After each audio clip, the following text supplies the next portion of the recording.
David Helman, Fox Sports, covers the NFL, covers the Cowboys. But let's just start off with something that makes him feel, I don't even know if he's able to comprehend anything after what happened Saturday in Baton Rouge. David Helman, how about your LSU Tigers? How about them Tigers? No R. There's no R. It's Tiger. And hell yeah, how about them? My God. What a damn game. And life is weird, man. I moved out to LA. I started doing this TV show with the incomparable Joy Taylor, a wonderful coworker. And before the season started, she was like, "Oh, my nephew plays for LSU. His name's Mason." And I was like, "Oh, that's cool. He's Jason Taylor's kid. He's probably pretty good at football." Had no idea that 2 months later he'd be making one of the most iconic plays in LSU football history. But here we are. And yeah, man, it's been a really fun season.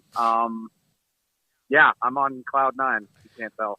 David, I don't know if people have seen it, but I was just telling Garrett, who's also an LSU fan, about this during the break, our producer, that during the FSU-Miami blowout, one of the cameramen went up to Jason Taylor, who's on the Miami staff, and told him what had just happened, and his eyes almost bugged out of his head. He was so happy.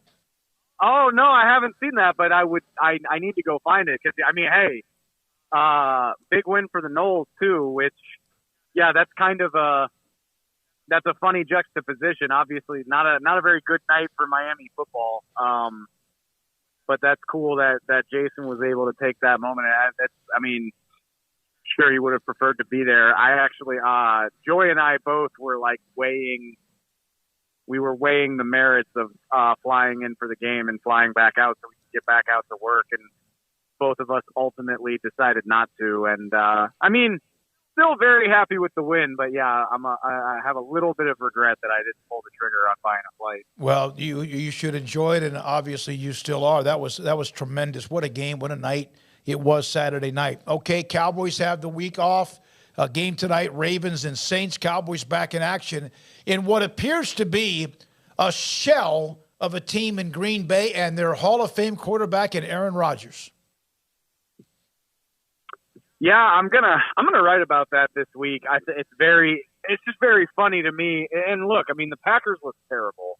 If you didn't watch their game yesterday, I'll spare you the time and just say their offense looks like a husk, and Aaron Rodgers kind of looks like a husk of himself. But the funny thing for me is that shouldn't make any Cowboy fan feel better. Aaron Rodgers kind of has boogeyman status among Cowboy fans, and rightfully so.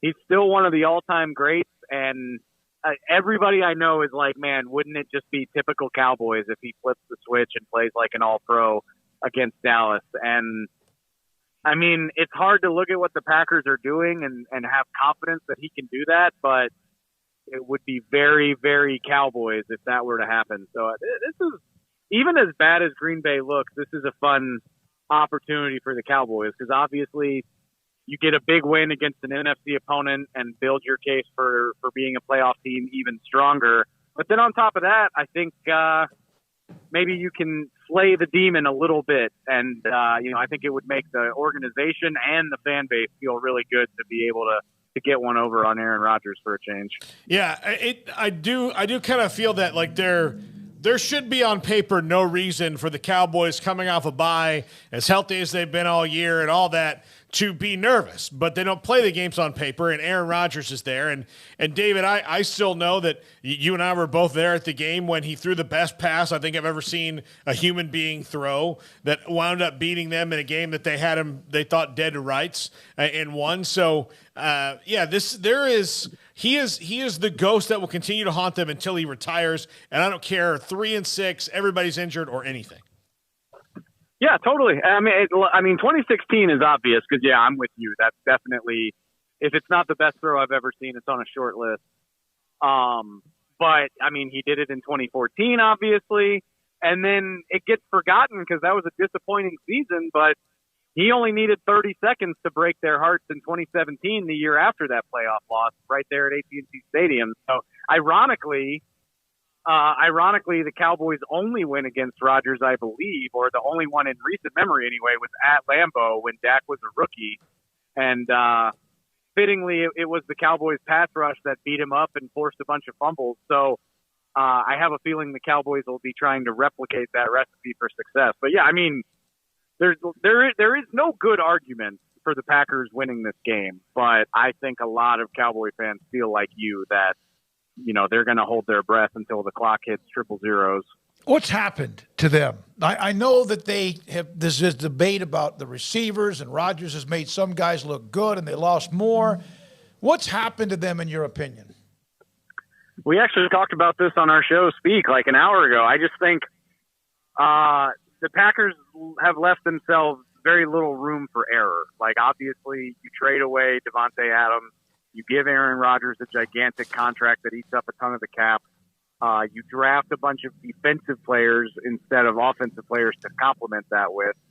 And number one, it's not helping. Like, their defense is not playing on a level that reflects the amount of talent that it has. I mean, they played well against Detroit yesterday, but it's Detroit. They have not played well in big spots against better teams.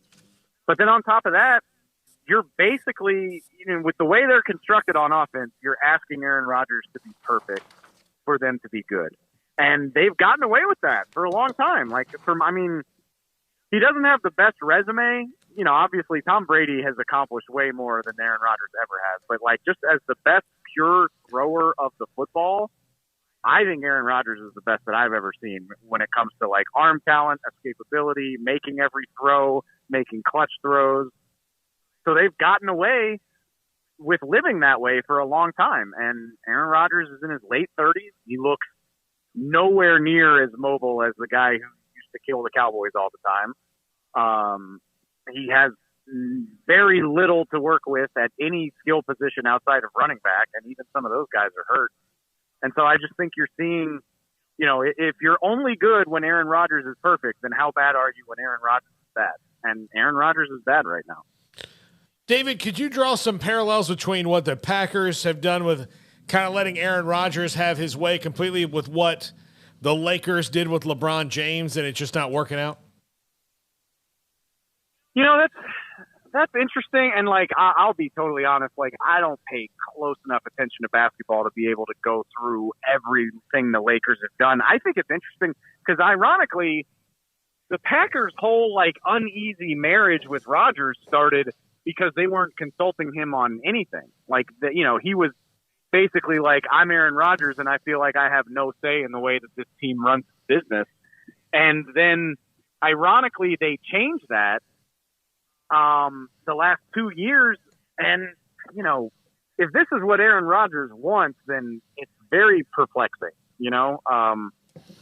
maybe you have to trade away Devontae Adams because you can't make the cap space work, but there's a million other things this team could have done, from further bolstering the offensive line to, again, using major draft picks on receivers. I mean, the big receiver move that they made was drafting Christian Watson.